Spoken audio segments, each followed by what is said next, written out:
Welcome back to Recalibrate Agency. I'm your host, Danielle Photo. Today, I'm pleased to have with us Ryan Watson. He is the partner at Upsourced. And today we're going to be talking about some financial focuses at the different stages of your agency life cycle. Welcome, Ryan. Will you share a little bit about your background, where you've been, and where you're headed?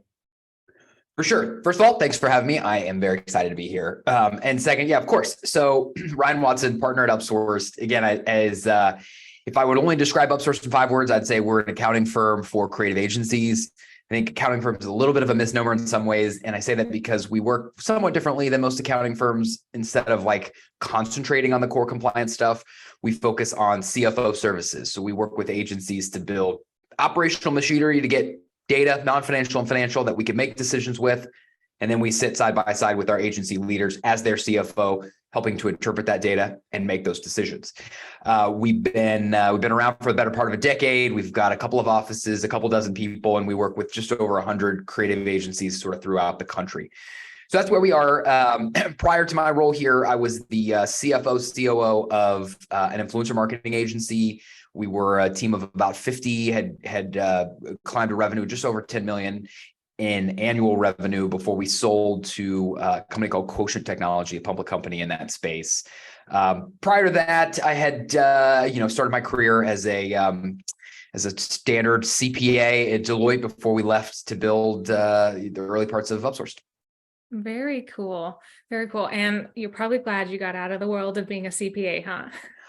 I am. Hey, no shade to the CPAs, but yes, I enjoy this a lot more. Yeah, no shade either. I say that. Oh, good. No, I know. Yeah. Yes. My dad was a CPA. So I remember, like January to April 15th or so, like you didn't see We wouldn't be talking right now. Let's put it that way. Among other things, would certainly be in a hole. Well, I'm glad we are talking, Ryan. And so let's dive in a little bit. Can you really just kind of share your perspective on what the financial stages in an agency lifecycle are? How do you break those out?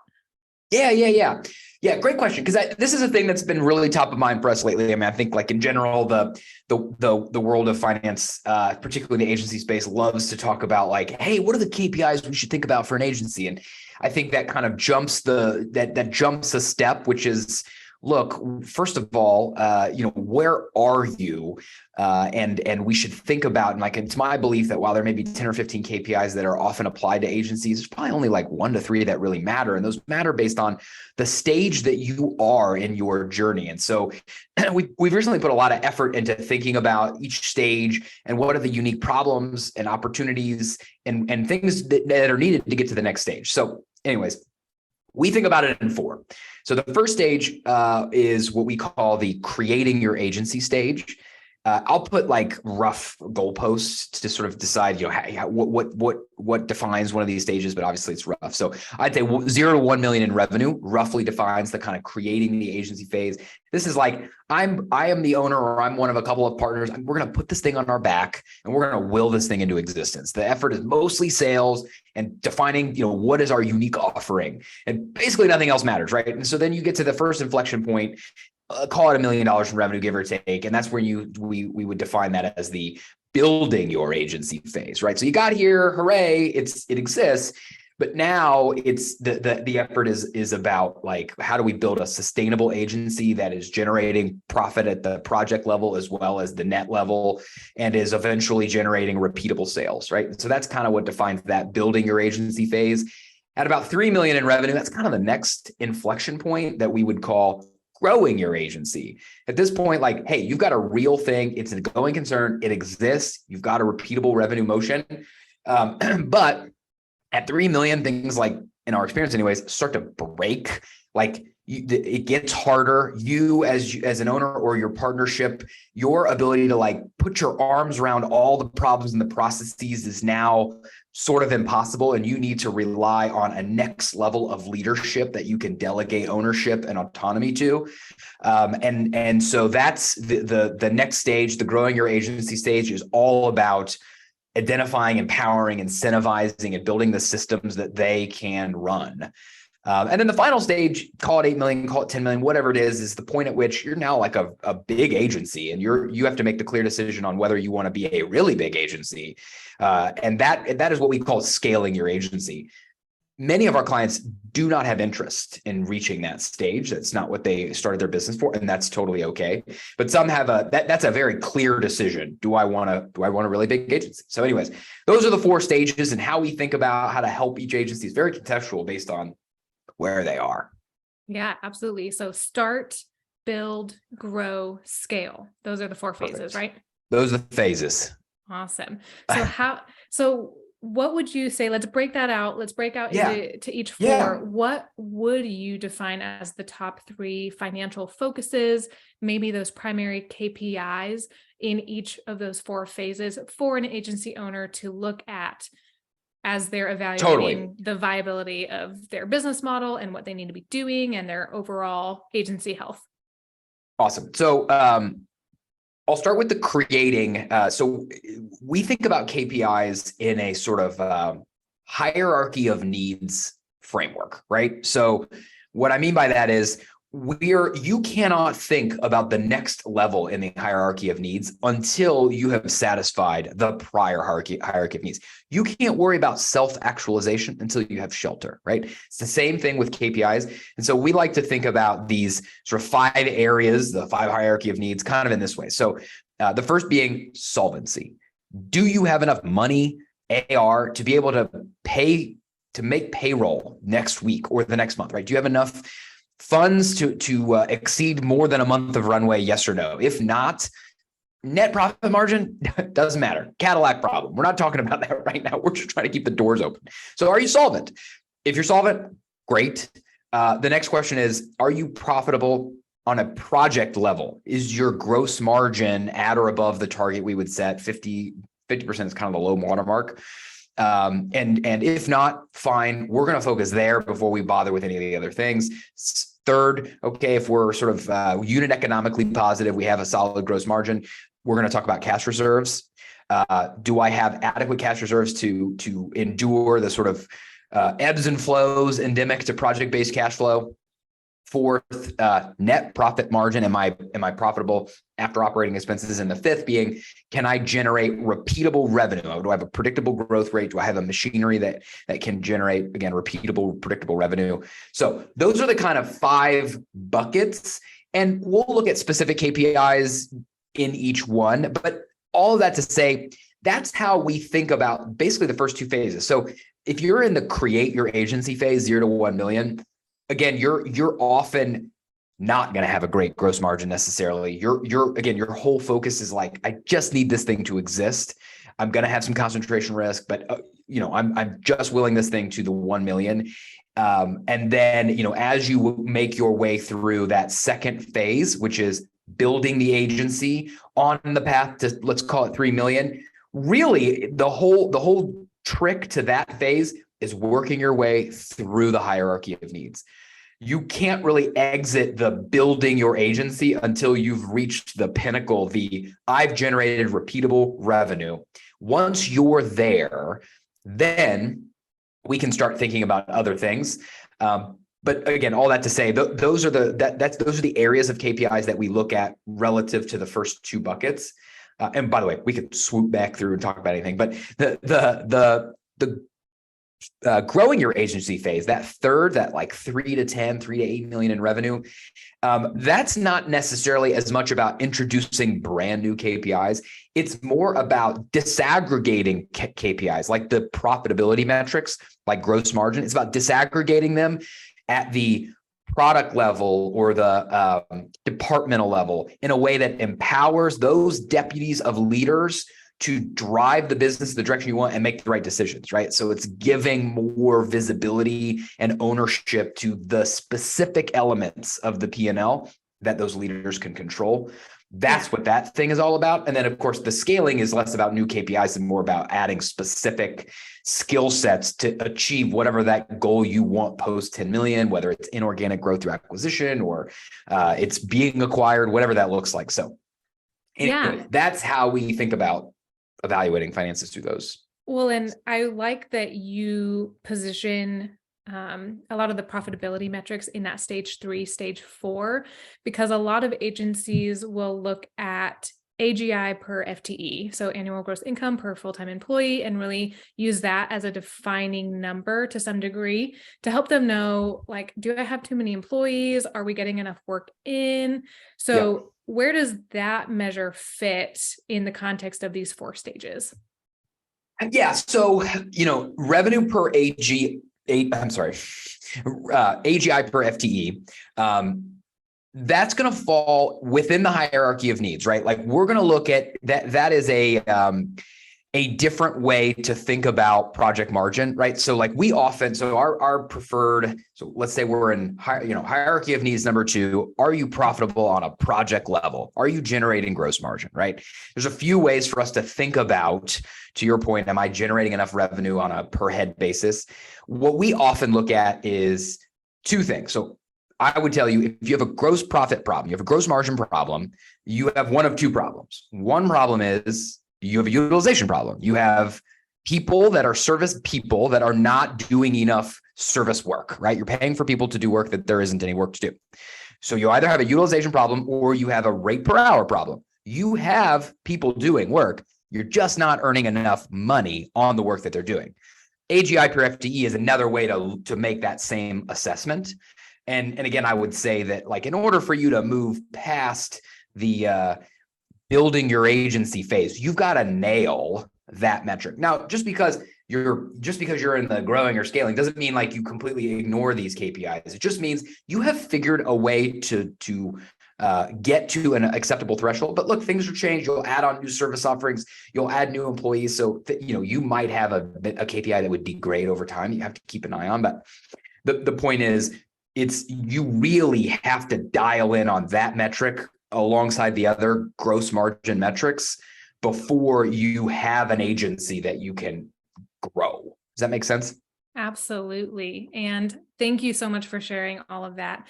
A lot of what it sounds like is that it's the habits and the behaviors of the owner, their mindsets, their behaviors, and how they're going about building their agency that's really going to be indicative of what they can do long term. Would you agree, disagree? What do you have to say to that?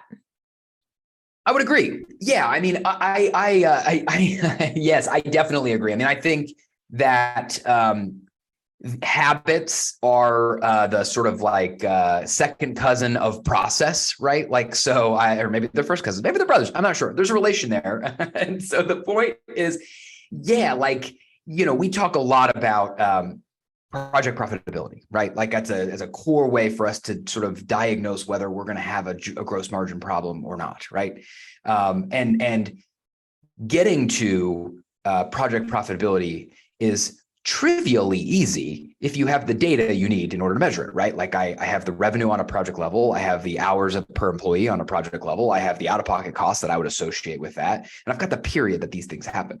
If I have all that data, like determining the profitability, super easy. The really, really hard part is getting all that information. And the only way you get that information is to build the right habits around the right processes to do it. And if people are going to stumble in these early phases, the early stages of growth, it's there for sure. It's not even necessarily that agency owners don't know what to do. In some cases, there's an education like, hey, this is what people are doing. You need to do that. It's just like saying it is easy, but holding yourself accountable to doing it, it's hard. It's hard. And for some people, it comes very natural. In my experience anyway, creatives it doesn't necessarily come super naturally. Like the super left brain, like process stuff is not necessarily what you went into the creative industry to do.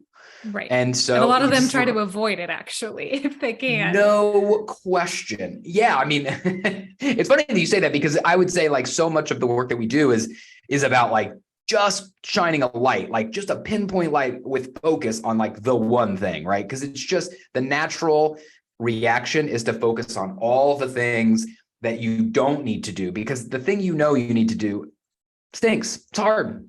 It's not fun. It's not natural, right? And now, granted, once you build a habit, it becomes second nature and it's not unfun.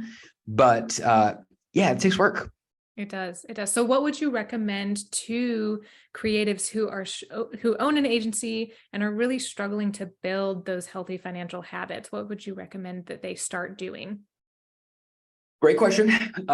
So, I mean, it's going to be hard for me to give you like a completely global answer that encompasses all things, but a couple of ideas I would say. One being, I'm a personal believer in the concept of momentum, which, by the way, you would probably Fully agree. That would resonate with you, right? Fully agree. So that's like a personal operating philosophy of mine, which is the key to everything is building momentum. And so like you don't build momentum by like saying, I need to do these 35 things. And so tomorrow I'm going to do all these 35 things. No way. What you're going to have is a loss. You're not going to do that. Nobody can do that. So what's going to happen is you're going to have a loss and then you're going to stop. So the better approach would be to say, let me break off. And this is like similar to Atomic Habits. And there's some other frameworks that I'm borrowing or stealing or whatever. But the idea is like, hey, let's start incredibly small. Get a quick win, a stupid, simple, quick win. Do that tomorrow. So again, if it's like we have to do all these things, we have to time track, we have to capacity plan. Okay, forget it. Yes, put it on a list. Start really record your own time tomorrow, whatever it is. Okay, so start really small, and then the next day you're gonna feel a little bit good. Hey, I can do at least something. I did this one thing. Okay, here's the next thing.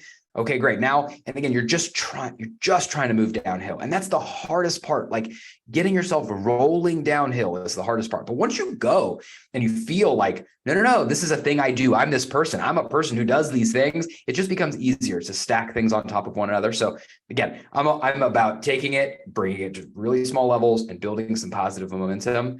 I think, you would probably agree with this as well. I think maybe this is self-serving for both of us to say, but having a person who can hold you accountable, very helpful, right? So in part, like half of our job is being an accountant or a finance professional. The other half of our job is being an accountability partner. Hey, we said we would do these things and those were needed for this to happen. If we don't do these things, that won't happen, right? Well, so yeah. I think that's the hard part too for a lot of agency owners and creatives that avoid their financials is there is no feeling of reward until you have that accountability and that outcome of like, okay, because you now have this information, do you know what you have answers to now about your business? This is amazing. Right. You can make strategic decisions, keep moving, keep at it. And so the first, 30, 60, 90 days of tracking these metrics and doing the behaviors to gather that information really sucks. It just does. It's all cost, no reward. Exactly. It is. And you just have to fight through that.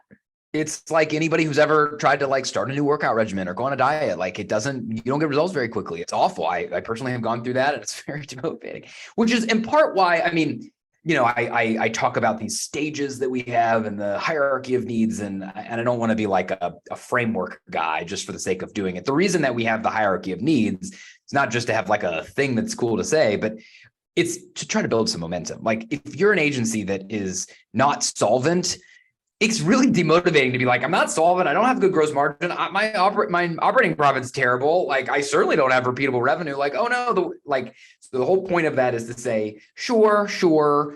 But you know what? Forget about all that stuff right now. Let's just focus on this one thing. We can do this. Like we can get solvent. Like what are the couple things we need to do there? And then when we win, we pass that level. Great. Okay. Well, now we get a new thing to tackle. So we do try to like chunk these things out so we can build some quick wins. By the end of this thing, we will have this agency that is gross margin positive, net profit margin positive, has a repeatable revenue generation engine. But man, you can't do that overnight. And so you're eating the elephant one bite at a time. Exactly. Yeah, exactly. And feel good about it on the way. So that's our approach. But I agree. The habit formation is just the hardest thing there is to do. Yeah, absolutely. Well, this has all been really, really helpful, Ryan. And as we kind of wrap this up, I would love for you to share maybe like, what is your favorite quote that drives you? Yeah. So I have a couple, but truly my favorite quote is not by a famous person. It's just my partner. He says this all the time. So I'm going to attribute, this might be the first time his quote has ever been attributed in a public place. But a thing he always says, I think it really resonates with me for myself and also our clients is that everybody thinks they have a software problem when in reality, everybody has a process problem. And I think that's just like a thing that we always, when clients come to us and they have a question, it's always, what's the right software for this? Or what do you think about Harvest for time tracking? Or have you tried Parallax? And it's like, hey, these are all great, but guess what? None of that's going to work if we don't actually like do the work to build the process to actually use that stuff. So, but it's, software's shiny, it's easy. Anyways, that quote is probably the thing I think about, the quote I think about the most. I think it's most applicable to stuff we do. So that's my favorite quote. Yeah, that's great. And it really boils down to hacks are easier than behaviors, but behaviors get you farther. And I love it. That I ties in like it. perfect. Is that your quote? Did you come up with that, or is it somebody else? I don't know. I just said it. So I love if it it. exists already. Well, I'm going to attribute that to you when I go say, this is my new favorite quote. It's from Danielle. Anyways. Well, perfect. Well, perfect. Well, Ryan, thank you so much for coming on and sharing your perspective. Any other final thoughts you'd like to give to struggling creatives out there, really looking to shore up the foundations of their financial well-being? Well, outside of coming and working with us, I'm true, but genuinely, I guess if I would say one thing as we talk about problems that agencies have and things they should think about, we do this thing at Upsourced where we benchmark all of our clients together and we show where you are.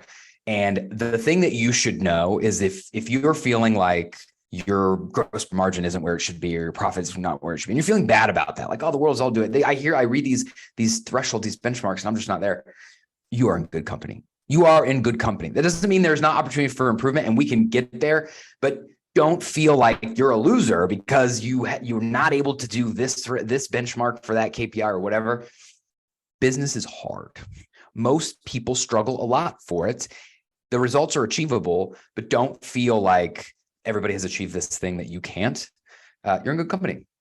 Mm-hmm. Yeah. Instagram syndrome. It's real. Totally. It totally is. Yeah. Awesome. Well, thank you, Ryan.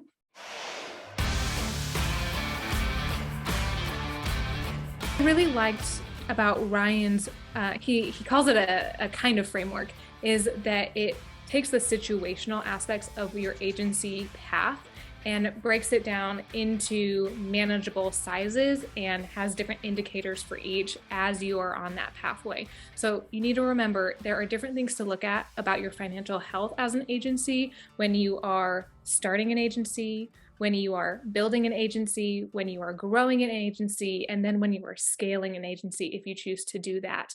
And so focus in on one element at a time, get accountability internally or externally for your agency and for yourself personally, so that you are on track, building the right behaviors, building the right systems and processes for your financial well-being, and training that into your team, your leaders underneath you as well. So thank you for joining today on Recalibrate Agency. I'm your host, Danielle Photo. Cheers until next time.